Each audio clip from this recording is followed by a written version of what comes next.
cha-cha on the ballroom beat. You got two left feet, get on the ballroom beat. They're dancing in the street, they're on the ballroom beat. We can tango, we can swing, we can do anything. Walking through the door and waltz on the floor.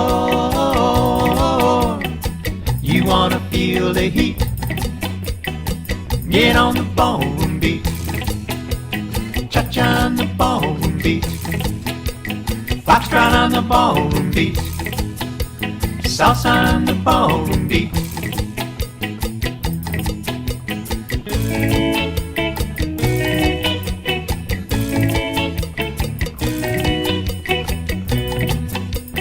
Cha-cha on the ballroom beat.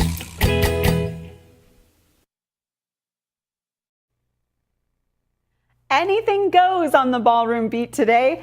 John and I had the privilege of going to Ruth Eckerd Hall last week and seeing the wonderful musical Anything Goes. And so tonight, as promised, we're going to be bringing you some of the highlights of the show. So grab onto your passport and hop on that transatlantic cruise, because here we go. Anything goes.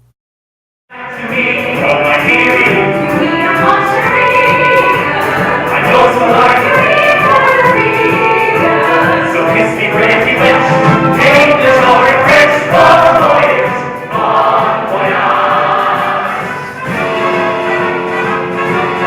I'll say, hey Rita, what are you doing on board this flight? Same thing I do with my night club, boys. I'll be saving sinners twice a night and the ship's loud. It's like you brought the sinners with you. Read my angels, purity. Hallelujah. Hey, look, whole popcorn! Every time I see you standing there before me, I get a kick, though it's clear to me you obviously don't adore me. Allow me to present myself, Doctor. The Reverend Henry T. Dobson. Are you on your way to the conference? Actually, I thought I'd go to bed early tonight. I mean, the Westminster Conference. No, you see, I'm not a Westminster. I'm really more in the East. What is your field, Doctor? Can I get a kick out of you? I get a kick every time. Those were the highlights of Anything Goes. I'm Monia Berger, and you are on the Ballroom Beat. Like I said earlier, it's Anything Goes here on the Ballroom Beat today. We are going to be celebrating the musical Anything Goes and bringing you some really interesting facts and glimpses into the past of Anything Goes. Like I said, John and I were there last week at the Ruth Eckerd Hall, and boy, what a beautiful facility. We really enjoyed our evening immensely. I've got to tell you, there is not a bad seat in the house there. Every single seat. Great, great, great view of the stage, and such an intimate feeling because it is a smaller theater. The production value, oh my goodness, I've been to shows on Broadway, on the West End, and this one did not leave anything for hoping. It was wonderful. The production was outstanding, and we had just such a great night. So again, a big thank you to Ruth Eckerd Hall for having me and John there and allowing us to bring back some footage to share with you here on the Ballroom Beat. It's like we brought you right along with us to the theater, and congratulations to the cast and crew for a really wonderful production. Now that production was it was on Broadway and won the Best Revival of 2011 at the Tony Awards, and so it came on tour, and it brings us music and dancing on the high seas. If you haven't seen it before, it's a sort of a twisted love story of three different couples, and I say twisted because they utilize disguises and hijinks, and there are even gangsters on board. It's a real adventure with just silly, fun, happy things that are happening throughout the musical, and of course, just great singing and dancing to the music of Cole Porter. Now, the musical originally opened on Broadway all the way back in 1934. So if you can imagine, my goodness, we're past 80 years now since that musical opened, and it is still just as classic today as it was back then.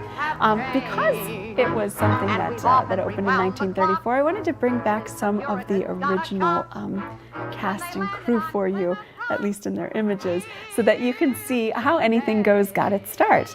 Now, the musical was written with somebody in mind for the lead character, and that somebody was Ethel Merman.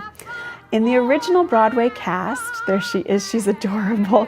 In the original Broadway cast, Ethel Merman played the brassy evangelist turned nightclub singer, Reno Sweeney. And her voice is so distinct and so fantastic. I don't know if we've got that clip, John, of her singing Anything Goes, but oh, fantastic. Listen to this. I mean, what a voice, and it's just so perfect for the song, and you can really hear that that it was written for her and how lucky they were to have her playing that part. Alongside Ethel Merman were a comedy duo by the names of William Gaxton and Victor Moore. And those two gentlemen played Billy Crocker and Moonface Martin. You can see all three of them right there. Now, the comedy duo was famous for disguises and characterizations.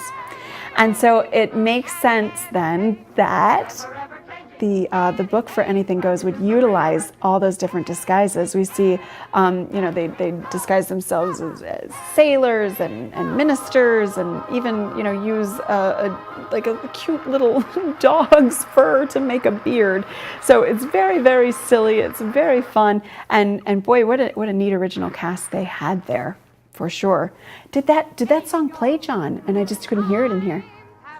It is. Oh, okay, good. Just wanted to make sure y'all got to hear it. Thank you, John. Okay, so let's talk about how the show actually got, the concept came to be. So there was an American theater and television producer named Vinton Friedley.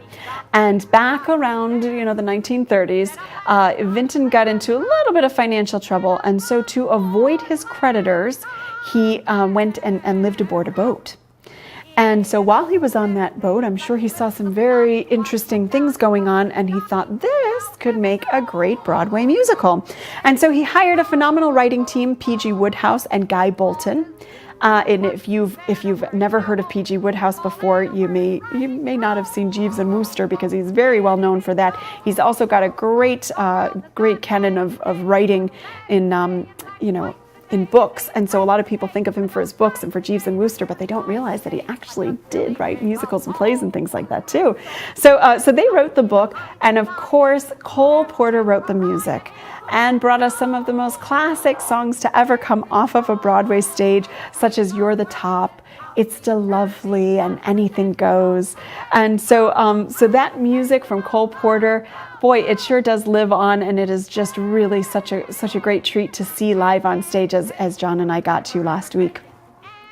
The show went through some different incarnations. It started by being called Crazy Week, and then it turned into Hard to Get, and finally the third title was Anything Goes.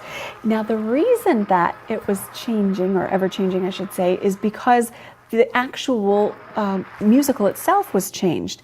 The first plot involved a bomb threat, a shipwreck, and also a desert island. Now, if you've seen Anything Goes, you know that there are none of those things happening in the show. It's a transatlantic cruise, smooth sailing all the way through, aside from the hijinks that are happening aboard.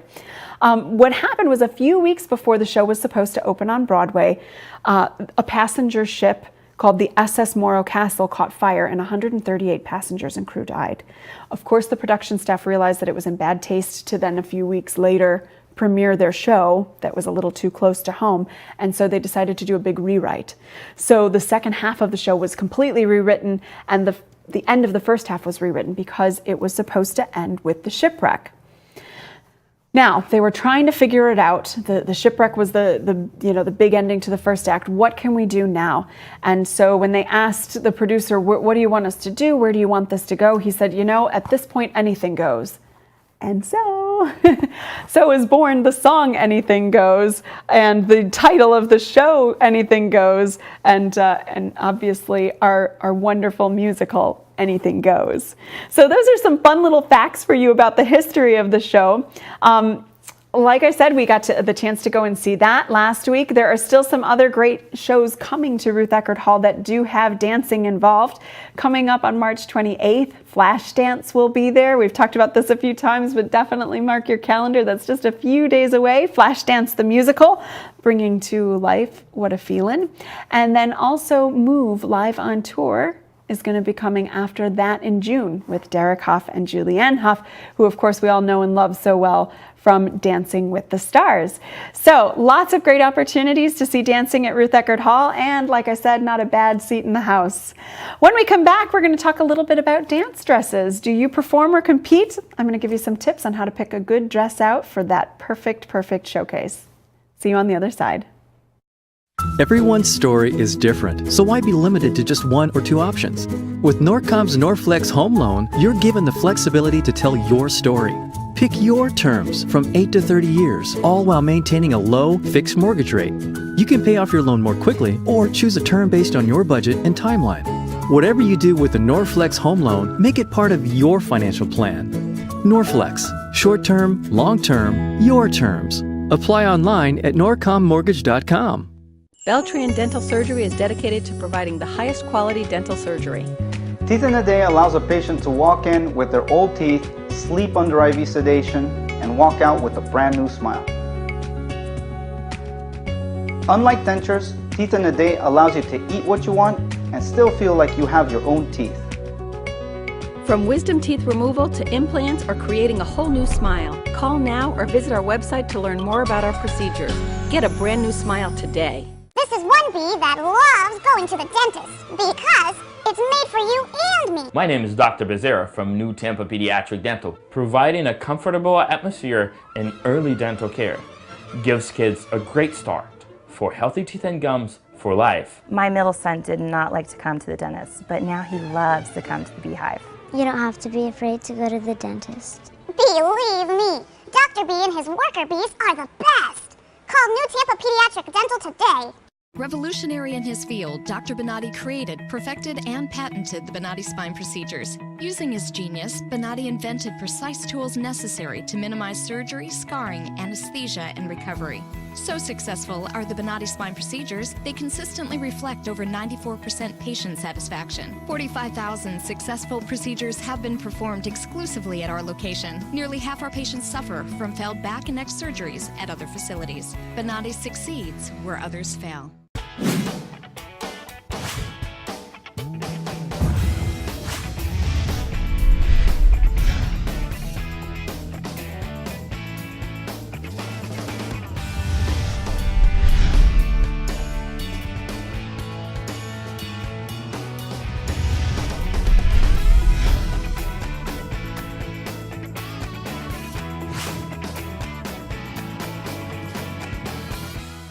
The last several years have been confusing and trying for homeowners. Advisors Mortgage and Financial Group was there before the housing crisis, during, and we are still here now advising people of their options and helping them choose the best financial solutions for their family.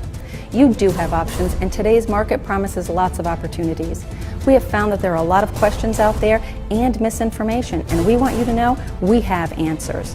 Advisors Mortgage and Financial Group, providing solutions today for a better tomorrow. Are you a new competitor? Are you a seasoned competitor? Are you just showcasing, or do you just love pretty dresses?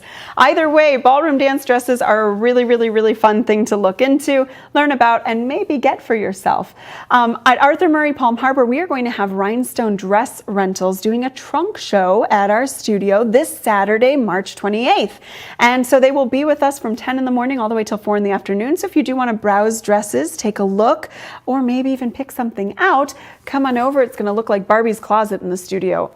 Wait till you see these dresses, and they've got an extensive variety of dresses so that you can really try things out and find what's best for you. We're also going to be talking to Heather of Rhinestone Dance Dresses, just a little bit about how to pick out the best dresses and how to make sure that you get something that's suited really well for you, and how it works when you rent a dress.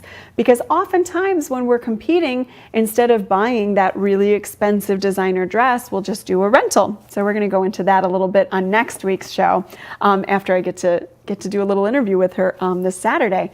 But again, if you want to come and check out the dresses, please come by the Arthur Murray Dance Studio in Palm Harbor on Saturday from 10 to 4 so that you can look into some dresses. So let's talk just a little bit about, in general, what to be looking for in a dance dress.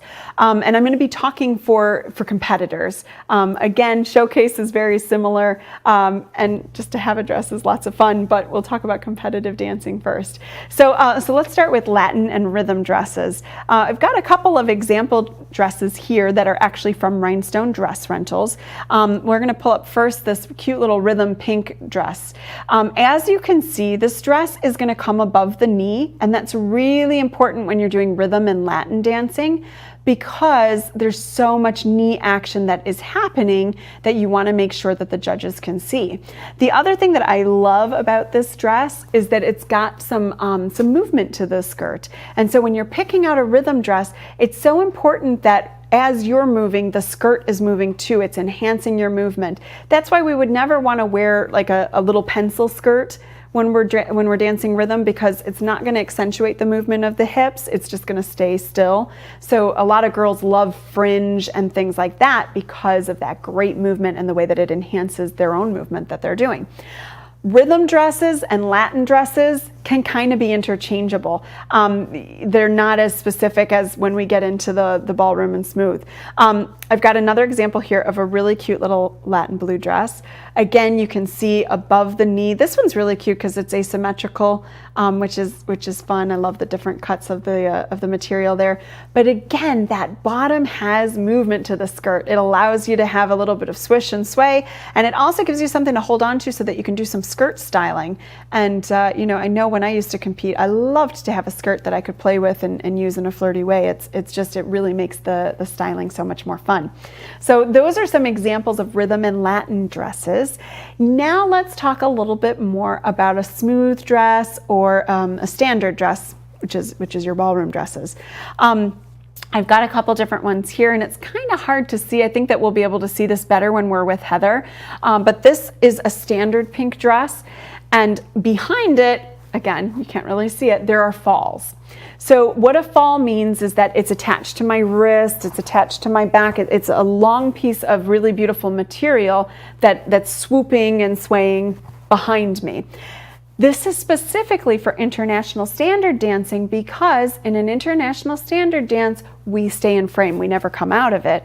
And so in doing so, we can have really fancy swags of material behind us without, wrapping our partner's head with them.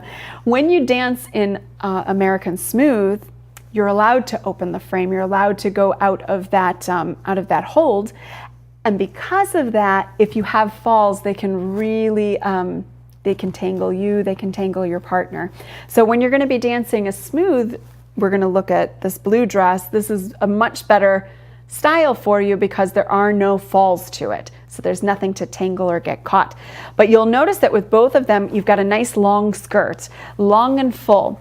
You want to make sure that it's at ankle length. You don't want to go all the way to the floor because, of course, you're going to be reaching your leg and stepping on it. Another good rule of thumb that I've always encouraged my students to do is to try a tango in a smooth dress before you actually purchase it, because as we know, in a tango, we soften the knees and we're down a little bit lower. If you can reach your full extent in the tango and not step on your dress and slip, then you're good. But if you do step on the dress, obviously it's just a little bit too long. You need to get something that's a touch shorter. The full skirt, of course, as you're twirling, as you're moving, that's gonna again enhance the movement of the ballroom dancing, and oftentimes we are doing a lot of rotation around the floor. That full skirt really, really looks fantastic. So those are just a couple tips for you on how to pick out costumes, what to look for in your costumes, and again, an invitation to you to come and check out Rhinestone Dress Rentals, who are going to be doing a trunk show at Arthur Murray Palm Harbor this Saturday the 28th from 10 in the morning till 4 in the afternoon. Next week, we'll talk even more about dresses. It will be so much fun and you don't want to miss it. I'm also going to be talking next week about Dancing with the Palm Harbor Stars. Now, we've been talking a lot about Dancing with the Stars season 20, but locally, right here in Palm Harbor, we have our very own Dancing with the Palm Harbor Stars, and that's going to be coming up on April 16th at the Harbor Hall in downtown Palm Harbor. Next week, we're going to talk a lot more about Dancing with the Palm Harbor Stars. I want to get you introduced to all of the stars and knowing what's going on so that you can be a part of that really exciting evening and the Citrus Festival in general, which I believe we've been talking about on My Chamber TV if you tune into that. Am I right, John? We have been, yeah. Citrus Festival is a wonderful event. It's a whole weekend event that happens in downtown historic Palm Harbor, and it involves, you know, that we have a pageant where we name the Citrus Festival Queen. There's live entertainment throughout so that there's, you know, dancing and having a great time in the streets, and there's Dancing with the Palm Harbor Stars, which is a really big fun event that we hope if you're in the area you come out and be a part of. Again, next week we'll be talking more about that. I'm going to go to Dancing with the Stars season 20 for a moment though. Have you watched? Did you tune in on Monday? I hope you did. It was a really, really great episode. It was My Jam Monday, and so of course everybody got to pick out their jam and exactly what they wanted to be doing, and it was fun to watch and see what everybody selected and what they were up to. Now we're down to 11 stars, as you well know, because our first one did get cut last Monday, and it was so sad to see that happen. I'm not going to say who got cut till the end of the show. I'll tell you if you haven't watched yet so you can shut me off so I don't spoil it for you. But let's talk about some of the highlights of the show. For me, I think the overall highlight was the development of so many of the stars. I think in week 1 there was a lot of anxiety. People were nervous and still kind of learning how this whole thing goes. And in week 2, there's a new sense of confidence on the dance floor. There's, you know, everybody's holding themselves a little bit differently. The dancing, I think there was a really decent step up just between week 1 and 2 that we saw with a lot of the stars. And I think that's so important for us to keep in mind for ourselves when we're first-time competitors, the first time we showcase, or even the first time that we step out onto a social dance floor. It can be very intimidating. There can be a lot of anxiety. You can be very nervous about it. But boy, when you just keep at it and keep going, it's amazing the confidence that can grow from it, and what a great experience you can end up having. So let's talk about a couple of the people who really, to me, stepped it up from week 1 to week 2. I'm going to start by talking about Willow and Mark. Now, I said this when I first saw that Mark was partnered with Willow. He does really well with a nice young partner who is open to trying fun things. I loved the way they put their costumes together. They got these balloons full of paint and sort of had like a paint bomb game out back, and their costumes were all covered in different colors of paint, and they blended into the wall behind them, which was the painting of the heart. And they did a wonderful Argentine tango to that song, Somebody That I Used to Know.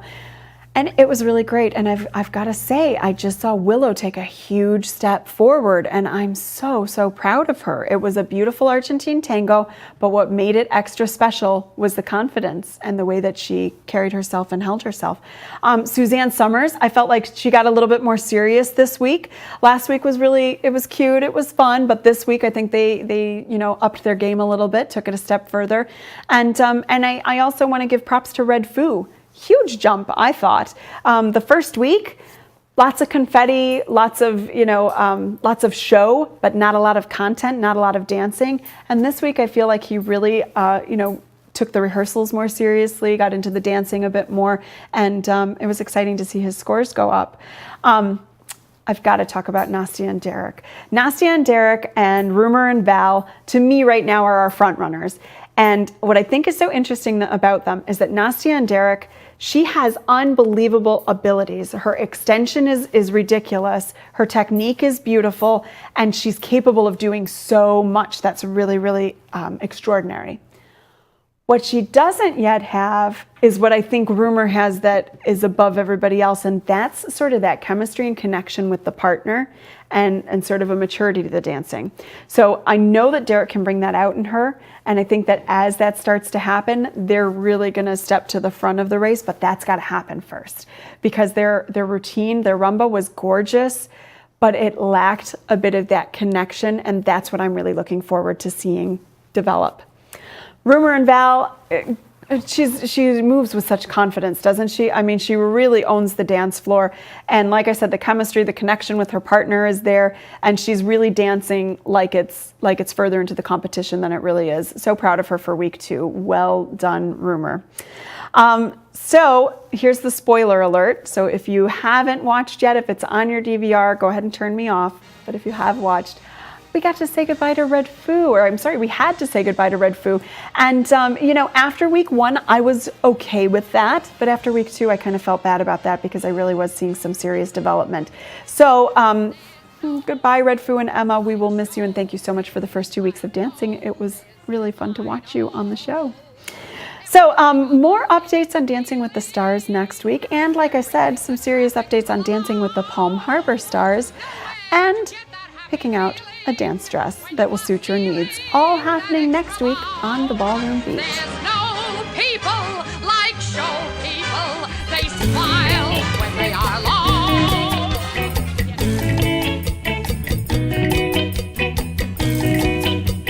Cha-cha on the ballroom beat. Whoa, whoa, whoa. Cha-cha on the ballroom beat. Got 2 left feet. Get on the ballroom beat. They're dancing in the street. They're on the ballroom beat. We can tango, we can swing, we can do anything. Walking through the door and waltz on the floor. You wanna feel the heat? Get on the ballroom beat. Cha-cha on the ballroom beat. Foxtrot on the ballroom beat. Salsa on the ballroom beat.